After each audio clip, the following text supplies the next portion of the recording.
வாழ்வில் நாம் கற்றுக்கொள்ள வேண்டிய மிக மிக முக்கியமான ஒன்று, நமக்கான நேரம் வரும் வரை மற்றவர்கள் தரும் வலியையும் நமக்கு வரும் பிரச்சனையையும் பொறுத்து கொண்டு இருப்பதுதான். ஜெய் சாயிராம், ஜெய் ஜெய் சாயிராம். நம்ம சாயன்பர்கள் எல்லாரும் எப்படி இருக்கீங்க? எல்லாரும் நல்லா இருப்போம். ஓம் சாயிராம். என் அன்பு குழந்தையே, ஒரு மகிழ்ச்சியான செய்தியை உனக்காகவே நான் கொண்டு வந்திருக்கிறேன். நீ அதை பெற்றுக்கொள்ளும் வரை நான் இங்கேயே உனக்காக காத்து கொண்டிருப்பேன். நீ என்னிடம் கண் கலங்கிய விஷயத்திற்கு ஒரு புது வழியை உனக்கு கிடைக்க செய்வேன் உன் சாயி தேவா. நம்பிக்கையோடு இரு. கவலையாக இருக்கும் பொழுது கண்களை மூடிக்கொண்டு சாயி சாயி என்று என்னையே பிரார்த்தனை செய்து கொண்டிருந்தாய்தானே? இப்பொழுது கண் திறந்து பார். உனக்கு முன்பாக நான் ஒரு இனிப்பான செய்தியோடு இருந்து கொண்டிருக்கிறேன். உனக்காகவே இங்கு காத்து கொண்டிருக்கிறேன். ஆனந்தமாக மகிழ்ச்சியாக நீ வாழப்போகிறாய். உனக்காகவே இங்கு நான் அவதாரம் எடுத்திருக்கிறேன். உன்னுடைய பாரங்கள் அனைத்தையும் நான் சுமக்க தயாராக இருக்கிறேன். நீ கேட்டதை உன்னிடம் கொடுக்கவும் நான் ஆவலோடு காத்து கொண்டிருக்கிறேன். என்னிடம் வந்து சாயிநாதரே, என் வாழ்வில் மாற்றங்கள் நிகழுமா? அந்த மாற்றத்தை நிகழ்த்துவீர்களா? என் வாழ்விலும் நல்லது நடக்குமா? நானும் ஆனந்தமாக இருப்பேனா? என் முகத்திலும் மகிழ்ச்சி வருமா? என் கண்களும் ஆனந்த கண்ணீர் வடிக்குமா என்று என்னிடம் கண் கலங்கிய விஷயத்திற்கு ஒரு புது வழியை நான் கொடுக்கப் போகிறேன். சந்தோஷம்தானே என் கண்மணியே? அருள் வாக்கை, உனக்கான மகிழ்ச்சி செய்தியை, உனக்கான மங்கள செய்தியை என் பொக்கிஷமான பிள்ளையிடம் சேர்ப்பதற்காகவே நான் இப்பொழுது வந்திருக்கிறேன். நீ தவிர்த்து விட்டு போனாலும் சரி, நீ வரும் வரை நான் உனக்காக இங்கேயே காத்து கொண்டிருப்பேன். உன் சாயப்பா உனக்காக கொடுக்க வேண்டும் என்று நினைப்பதை யாருமே தட்டி பறிக்கவும் முடியாது, தடுக்கவும் முடியாது. நல்லது நடக்க வேண்டுமென்றால் யார் தடுத்தாலும் அது நடந்தே தீரும். கிடைக்க வேண்டுமென்று எழுதப்பட்டிருந்தால் யார் தடுத்து நிறுத்தினாலும் அது கிடைத்தே தீரும். இதுதான் உன் வாழ்வில் நடக்க வேண்டும் என்று எழுதப்பட்டிருந்தால் அது எப்படியாயினும் உன் வாழ்வில் நடந்தே தீரும். இது நல்லதாகவே இருந்தாலும் தீயதாகவே இருந்தாலும் உன் வாழ்வில் எழுதப்பட்டது நிச்சயமாக நடந்துதான் தீரும். இதை புரிந்து கொண்டாலே போதும். மனம் அமைதியுறும். மனம் அமைதியாக இருந்தாலே போதும். தேவையில்லாத சிந்தனை உன் மனதில் எழவே எழாது. நான் கூறுவதை நன்றாக புரிந்து கொள். மனதை நிதானமாக வைத்துக்கொள். எது வந்தாலும் ஏற்றுக்கொள்ளும் மனப்பக்குவத்தை வளர்த்துக்கொள். எது வந்தாலும் அப்படியே ஏற்றுக்கொள்ளும் மனப்பக்குவம் உன்னிடம் இருந்தாலே போதும். தேவையில்லாத வருத்தமோ வேதனையோ உனக்கு வரவே வராது. என்னிடம் வந்து கண்ணீர் சிந்த வேண்டிய கவலையும் உனக்கு எழவே எழாது. சாயப்பா உனக்காகவே இங்கு வேலை செய்து கொண்டிருக்கிறேன் குழந்தையே. தேவையில்லாமல் மனதை போட்டு குழப்பிக் கொள்ளாதே. நான் தான் உனக்காக இங்கு இருக்கிறேன் என்று மீண்டும் மீண்டும் உனக்கு உறுதி அளித்துக் கொண்டே இருக்கிறேன். ஆனால் உன் மனம்தான் சில சமயம் அதை ஏற்க மறுக்கிறது. பல சமயம் நீ நம்பிக்கையோடு தான் இருக்கிறாய். அந்த நம்பிக்கையோடு இரு. உனக்கானது நிச்சயமாக உன்னிடமே வந்து சேரும். அந்த நம்பிக்கையோடு இருந்தால் தற்போது உன் வாழ்வில் நடக்கும் பல சங்கடங்களையும் பிரச்சனைகளையும் சமாளித்து விடலாம். அந்த பிரச்சனைகளிலிருந்து வெளிவந்து வாழ்வில் எப்படி சந்தோஷமாக வாழலாம் என்ற எண்ணம் உன் மனதில் எழும். நீ என்னிடம் வேண்டியதை விட, நீ என்னிடம் கேட்டதை விட நான் உனக்கு தரவிருக்கும் அந்த சந்தோஷமான வாழ்வு மிக மிக பொக்கிஷமானது குழந்தையே. பொறுமையாக இரு. நீ கேட்பது எல்லாமே உனக்கு கிடைக்கும் என்றில்லை. நீ கேட்காததும் மிக சிறப்பாக உனக்கு அமையும் என்பதுதான் உண்மையிலும் உண்மை. பொறுமையோடு இரு. அனைத்தையும் உன்னப்பா நான் பார்த்து கொள்கிறேன். 8 திக்கிலும் இருந்து உன்னை நான் வழி நடத்தி கொண்டுதான் இருக்கிறேன். என் பார்வை எப்பொழுதும் உன் மீது இருந்து கொண்டுதான் இருக்கிறது. என்னை காப்பாற்ற யாருமே இல்லையா என்று நீ கேட்பதுதான் எனக்கு புரியவே இல்லை குழந்தையே. 8 திக்கிலும் இருந்து நான் உன்னை கண்காணித்துக் கொண்டிருக்கும் பொழுது உன்னை வீழ்த்த யார் வருவார்கள்? நான் எப்பொழுதும் தோற்றுக்கொண்டே இருக்கிறேனே என்று வேதனைப்படாதே. இன்று தோற்றால் என்றாவது ஒரு நாள் வெற்றி உன்னை வந்து சேரும். வெற்றி அடைந்தே தீருவாய் என்ற நல்ல எண்ணம் உன் மனதில் இருந்தால் போதும், அந்த வெற்றியே உன்னை வந்து சேரும். மனதில் நம்பிக்கையை வைத்து மட்டும் செயல்பட்டு கொண்டே இரு. நீ கண்ட கனவு எல்லாம் நினைவாகும் நேரம் வெகு தொலைவில் இல்லை, வெகு நேரத்திலும் இல்லை. எல்லாம் கூடிய விரைவில் உனக்கான காலமாக மாறும். உனக்கு ஏற்ற வசந்தமான காலமாகவே மாறும். அதற்கு உன் சாயப்பா நானே சாட்சி. இந்த வாழ்வை வாழ்வதே வீண். இனி வாழ்ந்து என்ன செய்ய போகிறோம் என்ற எண்ணம் எப்பொழுது உன் மனதில் எழுகிறதோ அந்த நொடி இறைவன் இருக்கிறார் என்ற எண்ணத்தை மனதில் தீர்க்கமாக பதிய வைத்துக்கொள். அந்த நல்ல எண்ணமே உன்னை மென்மேலும் வெற்றியடைய வைக்கும். வாழ்வதற்கான வாய்ப்பை உனக்கு வழங்கிக் கொண்டே இருக்கும். அப்படி இருந்து பார், அந்த இறைவனே உன்னை வழி நடத்தி செல்வார். மனம் தழும்பாமல் இரு, வேதனைப்படாமல் இரு, பொறுமையாக இரு. உன் பொறுமையான காத்திருப்புக்கு நிச்சயமான நல்ல பதிலை, நல்ல பலனை அடைந்தே தீருவாய்.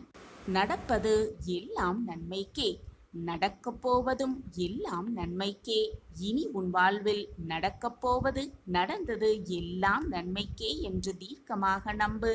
கூடிய விரைவில் எல்லா சுகநலமும் கிடைக்கப் பெற்று வாழ்வில் சகல சௌபாக்கியத்தோடு, என்னுடைய ஆசிர்வாதத்தோடு மகிழ்ச்சியான வாழ்வை நிச்சயமாக வாழ்வாய். சந்தோஷமாக இரு. எதை பற்றியும் கவலையும் உனக்கு வேண்டவே வேண்டாம். உனக்காகத்தான் நான் இருக்கிறேனே. எதற்காக வருந்துகிறாய்? ஒரு இடத்தில் நீ நிராகரிக்கப்பட்டால், ஆம், நிராகரிக்கப்பட்டால் மனவேதனை என்பது சரிதான். நாம் நிராகரிக்கப்பட்டு விட்டோமே என்று வேதனையோடு இருந்தால் அந்த இடத்தில் உன்னை அவமானப்படுத்தியவர்கள் உன்னை நல்லபடியாக பார்க்க போகிறார்களா? கிடையவே கிடையாது. நடந்தது நடந்ததுதான், அதை மாற்றவே முடியாது. நீ அவமானப்பட்டாலோ வேதனைப்பட்டாலோ, அந்த இடத்தில் அவமானத்துக்கு ஆளாக்கப்பட்டாலோ எல்லாம் முடிந்துவிட்டது. நடந்தது நன்மைக்காகத்தான் நடந்திருக்கிறது. இனி அந்த அவமானம் நடைபெறாதவாறு நாம் எப்படி நம் வாழ்வை மாற்றி அமைத்துக் கொள்ள வேண்டும் என்ற சிந்தனை தான் உன் மனதில் இருக்க வேண்டுமே தவிர, தேவையில்லாமல் வேதனைப்பட்டு விட்டோமே, அவமானப்பட்டு விட்டோமே, நம் வாழ்வை நாமே கெடுத்து கொண்டு விட்டோமே, இனி இந்த வாழ்வை எதற்காக வாழ வேண்டும் என்ற சிந்தனை உன் மனதில் எழவே வேண்டாம், எழவும் கூடாது. இதுதான் உன் சாயப்பா உனக்கு கொடுக்கும் அறிவுரை. அப்பாவின் அறிவுரைப்படிதான் நீயும் வாழ்ந்து கொண்டிருக்கிறாய். அப்படித்தான் நீயும் உன்னுடைய எதிர்காலத்தை நோக்கி பயணித்துக் கொண்டிருக்கிறாய். ஆனாலும் சில சமயம் உன் மன சஞ்சலத்தினால், போராட்டத்தாலும் உன் வழியை எதிர்கொள்ள முடியாமல் தயங்கி நிற்கிறாய். தயங்காதே என் பிள்ளையே. வீர நடை போட்டு சென்று கொண்டே இரு, ஓடிக்கொண்டே இரு, போராடிக்கொண்டே இரு. நீ அடைய வேண்டிய இலக்கை நிச்சயமாக நீ அடையும் வரை உன் போராட்டத்தை நிறுத்தவே நிறுத்தாதே. உனக்கு துணையாக, பக்க பலமாக என்றென்றைக்கும் உன் சாயப்பா நான் உனக்கு வழித்துணையாக வருவேன் என்பதை மட்டும் மறந்து விடாதே. மறந்தும் கூட மறுத்து விடாதே. இனி கஷ்ட நிலைமையெல்லாம் உன்னை விட்டு விலகி சந்தோஷ வாழ்வு உன்னை நெருங்கப் போகிறது. நீ இது நாள் வரை பட்ட கஷ்டமெல்லாம் உன்னை விட்டு நீங்கத்தான் போகிறது. உன் வாழ்வில் எப்பொழுதுமே சந்தோஷம் நிலைத்து இருப்பதற்காக நான் கூறுவதை சற்று கவனமாக கவனி. நீ எதிர்பாராத ஒரு விஷயத்தில் அடுத்தடுத்து உனக்கான மாற்றங்களை நான் உனக்கு கொடுக்கப் போகிறேன். நீ நினைப்பதற்கு மேலாகவே உன் வாழ்வில் எல்லாம் உனக்கு சாதகமாகவே நிகழப்போகிறது. நீ இன்பம் என்று நினைப்பது எதுவுமே இன்பமில்லை என் குழந்தையே. அதேபோல் நீ துன்பம் என்று நினைப்பது எதுவுமே உன்னிடம் நிரந்தரமாக இருக்கப் போவதும் இல்லை. சம்சாரம் என்னும் பாலைவனத்தில் நடக்கும் பொழுது ஏற்படும் களைப்பை போக்கி தற்காலிகமாக நிழல் தரும் சிறிய சோலைதான் அந்த இன்பம். துன்பமும் அப்படியே தான். தற்காலிகமாக உன் வாழ்க்கையையே கொடுமைப்படுத்துவது போலத்தான் உன் கண்களுக்கு தெரியும். அப்படிதான் இருக்கும். ஆனால் அதுவும் நிரந்தரமே இல்லைதானே. இன்பமோ துன்பமோ அவரவர் மனோபாவத்தை பொறுத்த விஷயம்தான். பசியாக இருக்கும் பொழுது ருசியாகத்தான் சாப்பிட வேண்டும் என்றில்லை. பசிக்காக எதை சாப்பிட்டால் என்ன என்று இருக்கலாம். அதே போல உடலை மறைப்பதற்கு நன்றாக அழகான துணிமணிகளை உடுத்துக்கத்தான் வேண்டும் என்றில்லாமல் உடலை மறைப்பதற்கான துணி இருந்தாலே போதும் என்று இருப்பதுதான் நல்லது. அதற்கு ஏற்றால் போல் உன் மனதை பக்குவப்படுத்து. சுகமோ துக்கமோ எது வந்தாலும் எதுவுமே நிரந்தரமல்ல. எது வந்தாலும் போய்தான் தீர வேண்டும், வாழ்ந்துதான் ஆக வேண்டும் என்று உன் மனதை பக்குவமாக வைத்துக்கொள். இரண்டையுமே சரிசமமாக வைக்க கற்றுக்கொள். இன்பமோ துன்பமோ இரண்டுமே சரிசமமானதுதான். ஏற்றமானதும் கிடையாது, இறுக்கமானதும் கிடையாது. அவரவர் செய்த கர்ம வினைகளின் தக்கத்தினால் இன்பமும் துன்பமும் ஒருவர் வாழ்வில் மாறி மாறி வந்து கொண்டுதான் இருக்குமே தவிர யாரிடமும் நிலையாக அது இருந்துவிடவும் முடியாது. இருக்கவும் நான் அனுமதிக்க மாட்டேன். எதற்குமே கலங்காதே. எங்கும் எதிலும் நான் உனக்கு துணையாக இருப்பேன். இதுதான் முடிவு, இதுதான் முடிவு என்று நீ சொன்னால் அதுதான் துவக்கம் என்று நான் அனைத்தையும் சுபமாக ஆரம்பிப்பேன் குழந்தையே. எனவே எதையும் நீயாக முடிவெடுத்து விடாதே. இதுதான் முடிவு, இதுதான் வாழ்வு, இப்படித்தான் வாழ்வு இருக்கும் என்று நீயே தவறாக முடிவெடுத்துவிட்டு நீயும் வருந்திக் கொண்டு உன்னை சுற்றி இருப்பவர்களையும் வருத்தத்துக்கு ஆளாக்காதே. உன்னை மீறி ஒருவன் இருக்கிறேன், உன் சாயப்பா நான் இருக்கிறேன் என்பதை மறந்துவிடாதே என் பிள்ளையே. இனி உன் வாழ்வு அந்த மின்னலைப் போல மிக பிரகாசமாக கோலாகலமாக நட்சத்திரமாய் ஜொலிக்கப் போகிறது. எல்லா கதவும் தட்டின உடனே திறந்து விடாது. அப்படி தட்டியும் கதவு திறக்கவில்லை என்றால் தள்ளிப்பார். அப்படியும் உனக்கான கதவு திறக்கவில்லை என்றால் கதவை இழுத்துப்பார், முட்டி மோதிப்பார். கண்டிப்பாக கதவு திறந்துதானே ஆக வேண்டும். உன்னை இழந்து விடலாம் என்று யார் உன்னை நினைக்கிறார்களோ அவர்களை இழந்து விடுவதை விட அவர்கள் நினைவுகளை இழக்காமல் இருப்பதற்கு என்ன செய்யலாம் என்று யோசனைதான் உன் மனதில் அதிகமாகவே வருகிறது. உன்னையே இழக்கலாம் என்று அவர்கள் முடிவு செய்துவிட்ட பின் நீ ஏன் அவர்கள் நினைவை கூட இழக்க முடியாமல் தவித்துக் கொண்டிருக்கிறாய்? மனதை சரிசமமாக வைத்துக்கொள். எது வந்தாலும் ஒரு நாள் அது சென்றுதான் ஆக வேண்டும். எது கிடைத்தாலும் மற்றொரு நாள் அது மற்றவர்களுக்கு கிடைத்துதான் ஆக வேண்டும் என்ற நம்பிக்கையை உன் மனதில் வளர்த்துக்கொள். தேவையில்லாமல் அதிகமாக மனதை போட்டு குழப்பிக் கொண்டிருக்காதே. மனதை வேதனைக்கு ஆளாக்கி கொண்டே இருக்காதே.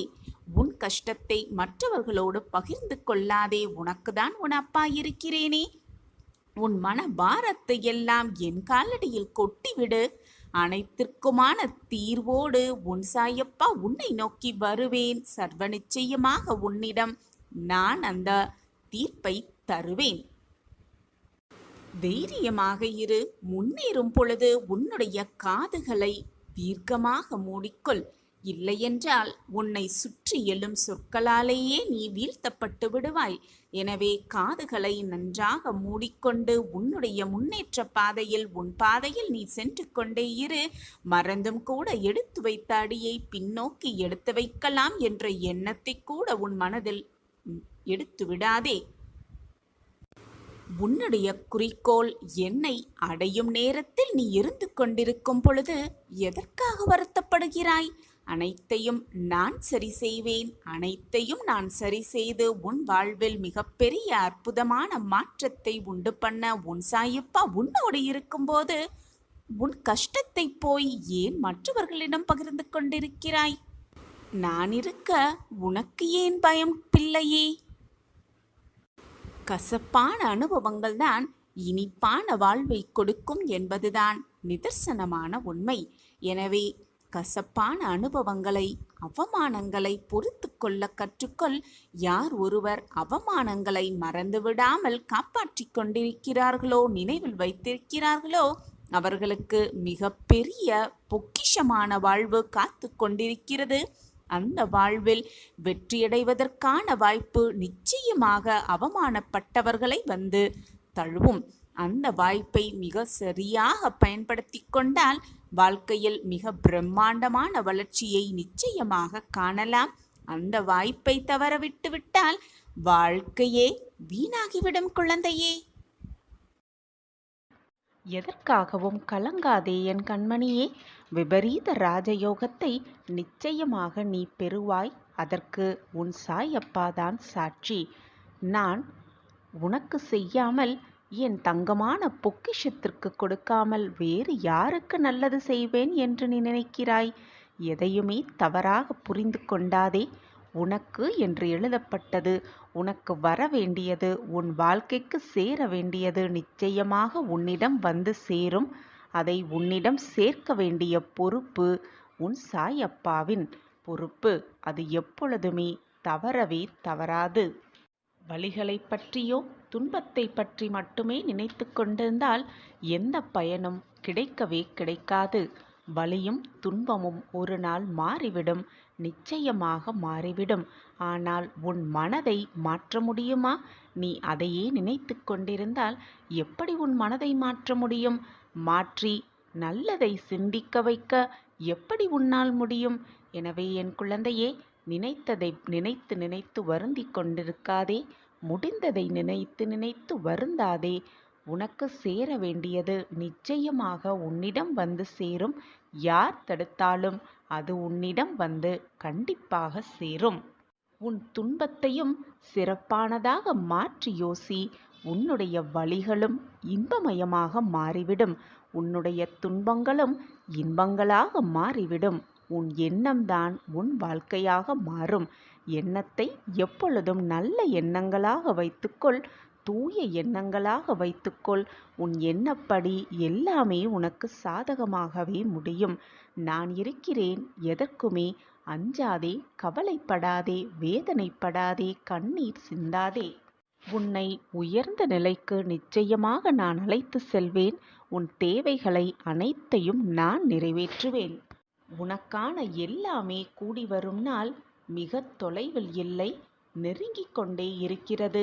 விபரீத ராஜயோகத்தை அனுபவிக்கத்தான் போகிறாய்.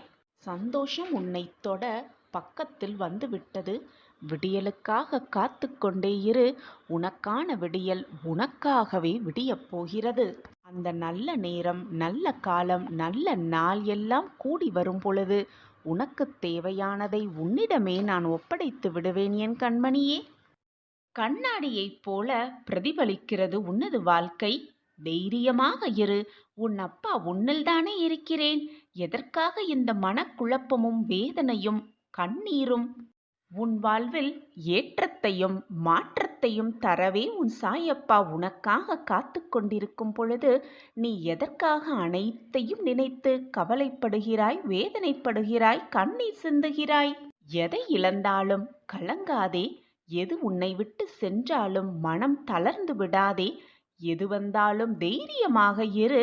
நான் உனக்காகவே இருந்து கொண்டிருக்கும் பொழுது எதற்காக போனது மறைந்தது உன்னை விட்டு விலகி சென்றதை நினைத்து நினைத்து வருந்துகிறாய்? பொறுமையாக இரு குழந்தையே, நம்பிக்கையாக இரு. ஒன்றை நன்றாக புரிந்து கொள். எனக்கு ஆடம்பரமான பூஜை புலஸ்காரங்கள் எல்லாம் தேவையே இல்லை. உன்னுடைய அன்பு மட்டுமே, பொக்கிஷமான உன்னுடைய அன்பு மட்டுமே போதும் என் பிள்ளையே. நான் இருக்கிறேன். எந்த சூழ்நிலையிலும் நான் உன்னை கைவிடவே மாட்டேன். எல்லா நேரங்களிலும் உன்னை சுற்றியே இருப்பேன், உன் பாதுகாவலனைப் போல. என்றும் உனக்காக நீ செல்லும் இடமெல்லாம் நான் இருந்து கொண்டுதான் இருப்பேன். சர்வ நிச்சயமாக இருப்பேன். உன் சாயப்பா மீது நம்பிக்கை இருக்கிறதல்லவா? நான் உனக்கு நல்லது செய்வேன் என்ற நம்பிக்கை இருக்கிறதல்லவா? அப்பா இருக்கிறார், நம் வாழ்க்கையை நிச்சயமாக காப்பாற்றுவார் என்ற நம்பிக்கை இருக்கிறதல்லவா? அப்புறம் என்ன குழந்தையே, சந்தோஷமாக வாழ்ந்து விடலாம் தானே? என் அன்பு குழந்தா, என்னை தஞ்சமடைந்தவர்களுக்கும் என்னை நேசிப்பவர்களுக்கும் என்னை முழுவதுமாக நம்புகிறவர்களுக்கும் நான் என்றும் உயிருடன் தான் இருப்பேன். என்னுடைய ஆசிர்வாதமும் அற்புதமும் அவர்கள் வாழ்வில் நிகழ்ந்து கொண்டேதான் இருக்கும். இது சர்வ நிச்சயமான உண்மை. இதுதான் தெய்வ வாக்கும் கூட. குழந்தா, உன் நல்ல மனம் என்ன என்பதையும் சூழ்நிலைகள்தான் உன்னை மாற்றி உன்னை தவறான வழியில் சித்தரிக்கிறது என்பதையும் உன் சாயப்பா நன்கு அறிவேன் என் பிள்ளையே. சோதனைகளாலும் வேதனைகளாலும் உன் மனம் ரணப்பட்டு கிடக்கிறது. என்னுடைய ஆசிர்வாதங்களால் நான் உன்னையும் உன் குடும்பத்தாரையும் உன்னை சுற்றி இருப்பவர்களையும் என்னுடைய அன்பு கரம் கொண்டு அரவணைப்பேன். என்னுடைய பார்வை எப்பொழுதுதான் உன்மீதுதான் இருக்கும் என் குழந்தையே.